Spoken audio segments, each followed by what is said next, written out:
જે ચીજ જુએ છે એ જ્ઞાનમાં જણાય છે. હવે આ આકાર જોયો, આ બધું એ જણાય છે, તો એ જે જણાય છે એ પણ વિકલ્પ સ્વપર પ્રકાશકના કારણથી એ વિકલ્પ ચાલુ રહ્યા કરતું હોય છે. હવે સિદ્ધને પણ સ્વપર પ્રકાશક છે, તો અત્યારે જેમ કે આપણને જણાય છે તો આપણને વિકલ્પ થાય છે, તો એ નિર્વિકલ્પ દશામાં એની અનુસંધિત કેવી રીતની છે સ્વપર પ્રકાશકની? આપણે લઈ લઈએ. હા, ખ્યાલ આવી જાય. સ્પષ્ટ કરી દઈએ. આપણે સ્પષ્ટ કરીએ ને વિષયને. હા, સ્વપર પ્રકાશક એટલે શું, હા, અને સ્વપર પ્રકાશકની સ્થિતિ અનાદિ અનંત કેવી હોય, અજ્ઞાનીને કેવી હોય, સમ્યક જ્ઞાનીને કેવી હોય, કેવડીને કેવી હોય. હા, બરાબર? હા, આમ પ્રશ્ન તમારો છે. હા, સ્વપર પ્રકાશક આત્માના જ્ઞાનનો મૂળભૂત સ્વભાવ છે. પેલા એ સ્વભાવ અનાદિ અનંત છે. એમાં કોઈ જીવની અપેક્ષા કાંઈ નથી. દરેકનો સ્વભાવ સ્વપર પ્રકાશક છે. પહેલામાં પહેલો સિદ્ધાંત. એમાં કાંઈ કોઈ એમ કે એકલો પરપ્રકાશક છે તો એમ નથી. કોઈ એમ કે એકલો સ્વપ્રકાશક છે એમ નથી. સ્વપર પ્રકાશક અનાદિ અનંત જ્ઞાનની પર્યાયનો સ્વભાવ છે. બરાબર? હવે એ સ્વપર પ્રકાશક છે એ જ્ઞાનનો સ્વભાવ છે. પેલા કોઈ જ્ઞેયનો સ્વભાવ નથી. જ્ઞાનનો છે. જ્ઞાનનો સ્વભાવ સ્વપર પ્રકાશક છે.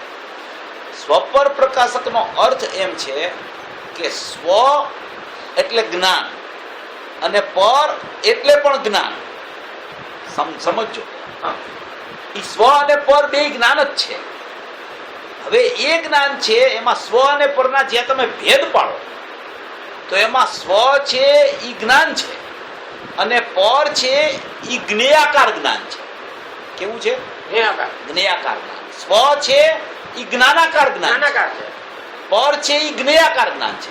એવી રીતે જ્ઞાનાકાર રૂપ જ્ઞેયાકાર જ્ઞાન એવો આખો અખંડ સ્વપર પ્રકાશક સ્વભાવ છે. હવે એ જ્ઞાનાકાર રૂપ જ્ઞેયાકાર પણ અનાદિ અનંત છે. દરેક જીવને એની પોતાની જ્ઞાનની એક સમયની સ્વપર પ્રકાશક પર્યાયમાં એ જ સમયે જ્ઞાનાકાર રૂપ જ્ઞેયાકારો ઉત્પાદમાં વર્તતા હોય છે. દરેક જીવ. હવે એ જે જ્ઞાનાકાર રૂપ જ્ઞેયાકાર સ્વભાવ એનો ઉદિત થયો, અંદરથી ઉત્પાદ થઈને આવ્યો, એ ઉત્પાદ થઈને આવેલો જ્ઞાનાકાર રૂપ જ્ઞેયાકાર સ્વભાવ છે એ જ્ઞાનમય છે. અને એવા જ્ઞાનમાં જેવા જ્ઞેયાકાર જ્ઞાન રચાય છે એવા જ જ્ઞેયો બહારમાં હોય છે.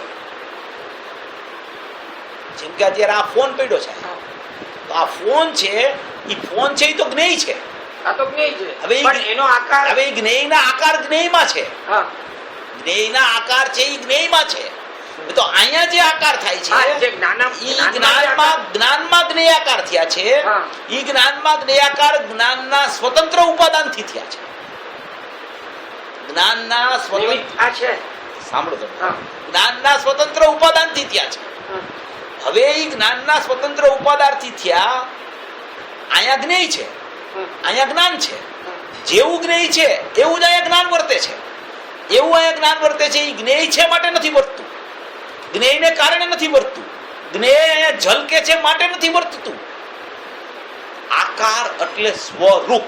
પેલા તો આકાર એટલે શું? આકારનું વાચ્ય શું? સ્વરૂપ. આનું સ્વરૂપ અહીંયા છે. અહીંયા જ્ઞેયાકાર, તો અહીંયા જ્ઞેયાકાર જ્ઞાન, તો એ જ્ઞેયાકાર જ્ઞાનનું સ્વરૂપ અહીંયા છે. જ્ઞાનનું સ્વરૂપ થયું છે એવું કે જેવા બહારમાં જ્ઞેય છે. હવે એ બહારમાં જ્ઞેય છે. જ્યારે તમે અહીંયા સ્વપર પ્રકાશકને ઉપાદાનથી જોવો તો એ ઉપાદાનથી પોતે સ્વતંત્રપણે એવી રચના કરીને જ્ઞાનનો સ્વપર પ્રકાશક સ્વભાવ ઉદિત થયો છે. રચના એની પોતાની સ્વતંત્ર થઈ છે. હવે એ જ સમયે એ ઉપાદાન ક્ષણિક જ્ઞાનનો પર્યાય છે. એને તમે નૈમિતિકથી સિદ્ધ કરો તો અહીંયા નિમિત્ત છે આ સામે, અને અહીંયા નૈમિતિક છે. અહીંયા નૈમિતિક છે એ કેવું છે કે અહીંયા નૈમિતિક જેવું છે એવું જ બારમાં નિમિત્ત છે. નિમિત્તને કારણે નૈમિતિક નથી થયું. નિમિત્તનો સદભાવ નથી એવું નથી. કોઈ એમ કે અહીંયા જ્ઞેય એવું નહોતું અને અહીંયા જ્ઞાન થઈ ગયું તો જ્ઞાનનું છે ને એનો દિવ્યતા જ ઉડી જાય. જેવું જ્ઞાન જાણે ને એવું જ્ઞેય બારમાં હોય જ. અને જ્ઞાન કેવી રીતે જાણે કેવી રીતે જ્ઞાન સ્વપર પ્રકાશક જ્ઞાન પોતાના જ્ઞેયાકાર જ્ઞાનરૂપ સ્વભાવને જાણતા જ એને ખબર પડે કે બહારમાં આવું જ્ઞેય છે. કોઈ દિવસ જ્ઞાન પોતાના જ્ઞાનને છોડી અને બહાર લક્ષ કરીને જાણી નથી શકતું. કોઈ પણ જીવનું જ્ઞાન એ તો નથી, એ પ્રશ્ન જ નથી. ના, પ્રશ્ન નથી એમ નહીં. હા, ઈ સમજવા જેવી વાત હા. છે. ઈ પોતાના જ્ઞાનમાં જ્ઞાનનો જ્ઞાનાકાર છે ઈ સ્વ છે, જ્ઞાનનું જ્ઞેયાકાર છે ઈ પર છે, અને ઈ જ્ઞાનનો જ્ઞાનાકાર છે. ઈ જ્ઞાનાકારમાં જ એને ખબર પડે છે કે આવો જ્ઞેયાકાર થયો અહીંયા. બરાબર. જ્ઞાનનો આકાર છે. ઈ જ્ઞાનના જ્ઞાનાકારમાં જ્ઞાન વર્તે છે, જાણવું વર્તે છે. ઈ જાણપણામાં એને ખબર પડે છે કે આ મારું જ્ઞાન આ પરિણમ્યું, જેવા જ્ઞેયાકાર જ્ઞાનરૂપ પરિણમ્યું એવા જ્ઞેયાકાર જ્ઞાનને જ્ઞાન જાણે છે ત્યારે એને ખબર પડે છે બહારમાં આવું જ્ઞેય છે. તો આંધળો હોય ધારો કે, હા, તો આંધળાને સમજો કે આ કાળો મોબાઈલ છે, ખબર નથી પડતી. બરાબર, સાચી વાત છે. બહુ બહુ ઉત્કૃષ્ટ દ્રષ્ટાંત છે. હા, એનાથી સિદ્ધ થઈ ગયું કે ઈ કાળા મોબાઈલ નથી જાણતો, કાળા મોબાઈલ નથી ઈ જાણતો. જ્ઞાનને જ જાણે છે. જ્ઞાનને. ઈ જ્ઞાનને જ જાણે છે. એની પાસે તો ચક્ષુ નથી.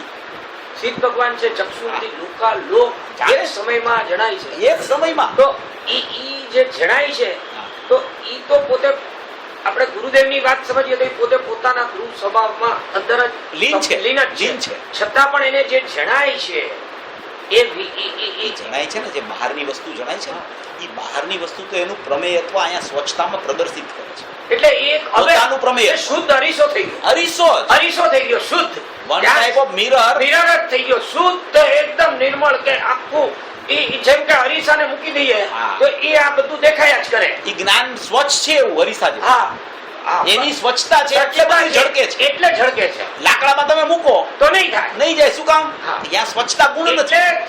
જીવ અરીસા સમાન એટલો નિર્મળ અને શુદ્ધ છે. છે એકદમ એકદમ અનાદિથી છે. અનાદિથી છે. થાય છે ને. આત્મા કોઈ દિવસ શુદ્ધ થયો નથી, એમ આત્માનું જ્ઞાન કોઈ દિવસ અશુદ્ધ થયું. પણ હવે ઈ જ મારો બીજો એક પ્રશ્ન છે એ જ બાબતમાં કે આટલો બધો પ્રબળ અપરિણામિક આ પરમ પરિણામી. સમજો ધ્રુવ તત્વ હા સમજો કે જેમાં કોઈ પણ જાતનું પરિણમન છે નહીં, અનાદિકાળ હા છે, બરાબર, સાચી શુદ્ધ તત્વ. સાચી વાત, સાચી વાત. હવે જે અનાદિકાળથી આવું છે તો આટલું બધું પ્રબળ અને વિદ્યમાન તત્વ તો એ અશુદ્ધ થયું કેવી રીતે? અશુદ્ધ થયું નથી. નહીં પર્યાય અપેક્ષા હા, એ અશુદ્ધતા આવી કેમ? એટલે હું તમને પહેલેથી જો આવું અદ્ભુત તત્વ, જબરજસ્ત એનો અપરિણામિક તત્વ સાચી વાત છે. જેની અંદર તો એ પહેલેથી જ આટલી બધી એની પ્રબળતા, વિશેષતા કો બરાબર છે. સમજો આવું તત્વ એક સિદ્ધાંત છે, હા, હંમેશા જીવ છે ને હા, એ નિત્ય નિગોદમાંથી બહાર આવે છે. અચ્છા, નિગોદ બે પ્રકાર, હા, એક નિત્ય નિગોદ, એક ઇતર નિગોદ. બે પ્રકારના નિગોદના પ્રકાર. બરાબર. જેમ સોનું ખાણમાંથી નીકળે તો એ માટી સાથે જ નીકળે, હા, એકલું સોનું ન હોય. બરાબર. માટીને તમારે ઉપરથી કાઢવી પડે ત્યારે સોનું તમે શોધી શકો. એમાં જીવ છે એ નિત્ય નિગોદમાંથી બહાર આવે છે ત્યારે કર્મનો સંયોગ સાથે લઈને જ ઉદ્ભવે છે. આ એનું મૂળિયું, એમાં કોઈ ક્વેશ્ચન નહીં. જેમ આપણે મનુષ્ય છીએ એમ નહીં, આપણને ખબર છે કે હું મનુષ્ય છું અત્યારે પર્યાય અપેક્ષાએ, એમાં આપણને પ્રશ્ન જ થતો કે આપણે દેવ કેમ નથી. એમ આ જીવની સ્થિતિ અનાદિથી જ્યારથી નિગોદમાં છે ત્યારથી એને કર્મનો સંયોગ અનાદિથી છે. સંયોગિક સ્થિતિ હા, અનાદિકાળથી એની છે. આ છે. છે ને છે છે અનાદિકાળથી. અનાદિકાળથી છે. છે. અને સર્વજ્ઞ ભગવાને એવું રાખ્યું હા. કે અનાદિકાળથી છે અને એને આપણે મોક્ષ પામવો પુરુષાર્થ કરીને હા. તો જીવ એમાંથી શુદ્ધ થઈ કેવળના લઈને પડે. બસ બસ આટલી ચીજ એક રાખી, આટલી ચીજ છે. આ ક્રિયા હા. કરવાની રે ઈ Process. સુધી થાય એટલી પ્રોસેસ છે ને. એટલી પ્રોસેસ કે આ અનાદિકાળથી આ જ વસ્તુ. હવે ઈ જે જીવ બહાર નીકળે છે નિત્ય નિગોદમાંથી, હા, ઈ કર્મ સંયોગ સાથે લઈને નીકળે છે. હા. પણ ઈ કર્મ સંયોગ છે ને ઈ કર્મનો સંયોગ લઈને નીકળે છે. એના સ્વભાવમાં કઈ નથી થયું. સ્વભાવમાં નથી. સ્વભાવમાં તો એ અંદરમાં આખું તત્વ જે- અભિન્ન જ છે. હા, એ એમાં કઈ અભિન્ન થયું જ નથી. છે. હવે ઈ જે કર્મનો સંયોગ છે એમાં પછી કર્મનો સંયોગ તો સંયોગમાં છે, પૂતગલમાં છે, અને અહીંયા જીવની પર્યાયનો ઉત્પાદ છે. અહીંયા જેવો ઉત્પાદ થાય છે, અહીંયા કર્મનો ઉત્પાદ છે, અહીંયા જીવનો ઉત્પાદ છે. તો એ કર્મનો ઉત્પાદ અને જીવનો ઉત્પાદ એને નૈમિતિક સંબંધ છે, એકબીજાને લેવા દેવા કાંઈ નથી.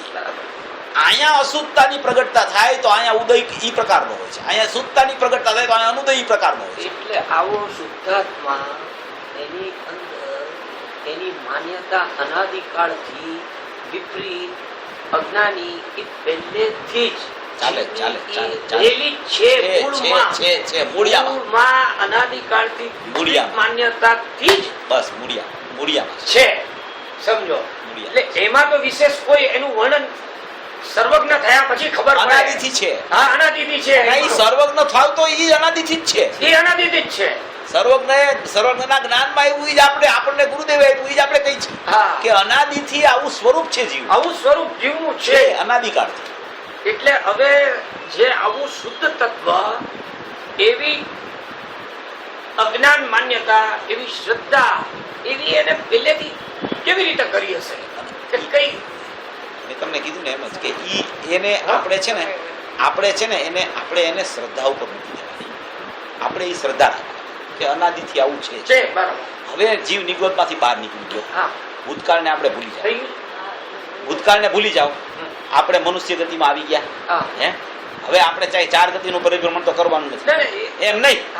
આ તો એક કહું છું, આપણી પાસે ગુરુદેવ છે, બેનશ્રી છે, જ્ઞાનીઓ છે, અને જ્ઞાનીઓની આપણને પૂરેપૂરી પહેલા તો બાહ્ય અપેક્ષાએ શ્રદ્ધા છે, અને આંતરિક અપેક્ષાએ આપણા આત્માની શ્રદ્ધા આપણે સમ્યક કરવાની બાકી છે. તો એ જ્ઞાનીઓનું નિમિત્તપણું જે આપણને મળ્યું છે, એ એવો શ્રદ્ધાનો આપણને ઢંઢેરો એને પીટો છે કે ભાઈ તું શુદ્ધાત્મા જ છો, તું શુદ્ધ જ છો, અશુદ્ધ થયો જ નથી, તું ઉપર પેલા ત્યાંથી. એટલે એ મને અત્યારે એ જ થાય છે કે જ્યારે મારું આવું પરમ તત્વ હું શુદ્ધ છું, છતાંય સમજો કે શ્રદ્ધામાં મિથ્યા શ્રદ્ધા કેમ પેસી ગઈ? ઈ કેમ પસી ગઈ એ પ્રશ્ન હવે આપણે ભૂલી જવાનો છે. હવે નવી ન થાય એ પ્રયત્ન કરવાનો છે. બરાબર. પેસી ગઈ તો પેસી ગઈ, આપણે શું કરી શકીએ? ભૂતકાળની પર્યાય ને વર્તમાનની પર્યાય સાથે સંબંધ નથી કાંઈ. વર્તમાનની પર્યાય ને ભવિષ્યની પર્યાય સંબંધ નથી, કઈ સંબંધ નથી. ઉત્પાદ ને ધ્રુવ સાથે સંબંધ નથી, વર્તમાન પુરુષાર્થ સાથે સંબંધ. એક સમયનો પુરુષાર્થ છે, એક સમયનો પુરુષાર્થ. એક સમયમાં જ છે બધું, આગળ પાછળ કાંઈ નથી. એમ નથી કે જે સમયે કરે ને ઈ સમયે ભોગવે પરિણામ, એટલે ઈ સમયે એને આનંદમાં પણ એનું ફળ એ સમયે જ મળે, આગળ પાછળ કાંઈ નથી. કર્મની અપેક્ષા છે બધું આગળ પાછળ, ઉદય અનુદય અભાવ ઉદીર્ણા એ બધું છે એમાં, પણ અહીંયા કાંઈ નથી. અહીં તો ઉત્પાદ થયો એ સમયે ઉત્પાદ થયો, એ સમયે ભોગવાણો, એ સમયે કરે, જે સમયે કરે એ સમયે ભોગવે, પૂરી થઈ ગઈ વાત. તમે સાકર ખાઓ તો એ જ સમયે સ્વાદ આવે ને મોઢામાં. એક જ સમયે જો છૂટી જાય માન્યતામાં, બસ સમજો, અને જ્ઞાનમાં એકત્વ એકાકાર થઈ જાય, ઈ પુરુષાર્થ ઈ એક સમય માટે. બસ આમાં વર્ષોય નહીં, કલાકોય નથી જોઈતા. એકદમ એમ જ છે. એમ એક સવાલ કે જ્ઞાનની અંદર ટોચની વાત કરીએ તો જ્ઞાનની બહાર તો જે ક્યારે નીકળતા છે, જ્ઞાનમાં જ છે. તો જ્ઞાનની અંદર હું શ્રદ્ધા આખા જ્ઞાયકની અંદર પ્રસરી જાય, ફેલાઈ જાય અને કરીને ઢીલ થઈ જાય, અસ્તિત્વમાં અપન કરી લે. તો ત્યાં આગળ સોહમ કહીને કરીને ઢીલ થઈ જાય. ત્યાં વિતરાગી નિર્વિકલ્પ સ્વસવે, ત્યાં સ્વ પર પ્રકાશક કેવી રીતે લગાડશો? પર પ્રકાશક છે ને નિર્વિકલ્પ દશામાં પણ છે. નિર્વિકલ્પ દશામાં સુપર પ્રકાશક એવું છે, નિયમસારની 159 ગાથામાં જે કેવળ જ્ઞાનનું સ્વરૂપ આવ્યું છે શુદ્ધ ઉપયોગ અધિકારમાં, એમાં આચાર્ય ભગવાને વર્ણન કર્યું છે. ગુરુદેવે એનું એવું સ્પષ્ટીકરણ કર્યું છે કે નિર્વિકલ્પ દશામાં પણ સ્વપર પ્રકાશક નિશ્ચયથી જીવંત છે. એ જીવંત કેવી રીતે છે કે જ્ઞાન પ્રગટ થયું, એ આત્માને જાણે એ સ્વ, અને જ્ઞાન આત્માને જાણતા, સ્વને જાણતા જે આનંદ આવ્યો પર્યાયમાં, એ આનંદ આવ્યો એ પર પ્રકાશક, અને આત્માને જાણતા એ આત્મા સ્વપ્રકાશક, અને જ્ઞાનની પર્યાયમાં જે આનંદ આવ્યો એ પર પ્રકાશક. એવું નિશ્ચયથી સ્વપર પ્રકાશક અંદરમાં નિર્વિકલ્પ અનુભૂતિના કારણે છે. એટલે આનંદ સંબંધીનું જ્ઞાન ઈ જે જ્ઞાનાકાર હા. આનંદ સંબંધીના જ્ઞાનાકાર ઈ પરમાં હા, પરના જ્ઞેયાકાર. ખાતામાં આ લીધા. જ્ઞેયાકાર. પરના, હા. ઈ જ્ઞેયાકાર ઈ મારા જ્ઞાનાકાર એટલે જ્ઞાનની બહાર તો હું નીકળું નહીં. છે જ નહીં. તો આનંદ પ્રગટ પર્યાયમાં થયો તો એ જ્ઞેયાકાર સંબંધીના જ્ઞાનાકાર મારા એટલે જ્ઞાનની અંદર રચાતા એ જ્ઞાનાકાર એક એમ જ ઈ જ્ઞેયાકાર પર. ઈ જ્ઞેયાકારને તમે ખોટવો છો. હા, ઈ જ્ઞેયાકાર જ કહેવાય એને. એનું કારણ છે કે જ્ઞાન છે ને ઈ જ્ઞાનમાં જ પોતામાં જ્ઞાનાકાર રૂપ જ્ઞેયાકારો બને છે. અને ઈ જ્ઞેયાકાર એટલે જ્ઞેય બહારમાં છે ઈ જ્ઞેયાકાર નહીં, પણ અનંત ગુણની અનંત પર્યાય પ્રગટ થાય. ઈ અનંત ગુણની અનંત પર્યાય સમ્યકપણે પ્રગટી તો ઈ અનંત ગુણની અનંત પર્યાય જ્ઞાનથી ભિન્ન છે. ભિન્ન છે. ઈ ભિન્ન છે માટે ઈ આયા જ્ઞેયાકારમાં જશે. એટલે વેદન થાય છે ને જે અચ્છા, વેદન ઈ જ્ઞેયાકારમાં. અચ્છા, હું જ્ઞેયાકાર. એને ઈ જ્ઞાનાકારમાં ખોટવું. ના, ઈ ના, ના, જ્ઞાનાકાર. જ્ઞાનાકારમાં ઈ જ્ઞેયાકાર લેવાય. જ્ઞેયાકાર એ લેવાય. આજે જ્ઞેયાકાર જ્ઞાન. જ્ઞેયાકાર. આજે ક્લિયર થયું. આજે સ્વપન પ્રકાશ જ્ઞેયાકાર. મારું જે હતું ને હા, હા. એ આ જ અચ્છા, હતું. એટલે હું એવી રીતે ખતવતી હતી કે બાર જે છે ઈ જ્ઞાનાકાર એટલે આનંદની અનુભૂતિ ઈ જ્ઞાનાકાર પણ આનંદની અનુભૂતિ સંબંધનું જ્ઞાન જે જ્ઞાનમાં રચાણું જ્ઞાનની અંદર જ્ઞાનાકાર થયા એટલે એને હું એમાં એવું છે કે જ્ઞાનાકાર તમે એને જ્ઞાનાકાર જ કહો. અહીંયા આકાર તો જ્ઞાનના જ છે. જ્ઞાનના જ છે I પણ know. જ્યારે આનંદનો તમને ખ્યાલ આવ્યો જ્ઞાનનો, હા હા હે નિર્વિકલ્પ દશા થઈ હા. તો પેલા દુઃખ હતું, દુઃખ હતું, હા. ત્યારે તો સવિકલ્પ દશા હતી. હવે બીજે સમયે તમને આનંદ આવ્યો. આનંદ આવ્યો, હે હા. તો દુઃખ ટળીને આનંદ આવ્યો. આનંદ આવ્યો, હા. તો આનંદ આવ્યો એનું પણ જ્ઞાન થયું. જ્ઞાન થયું. આનંદ આવ્યું એનું જ્ઞાન થયું ને હા. તો એ જ્ઞાન થયું, એ આનંદ આવ્યો એનું જ્ઞાન થયું તો એ આનંદ સંબંધીના જ્ઞેયાકાર છે ને જ્ઞાનના. હા હા હા છે જ્ઞાનના આકાર. જ્ઞાનના પણ આનંદનું જ્ઞાન થયું એ અપેક્ષાએ એ જ્ઞાનાકારને જ્ઞેયાકાર જ્ઞાન કહેવાય. એટલે નિર્વિકલ્પ થતા એવું નથી કે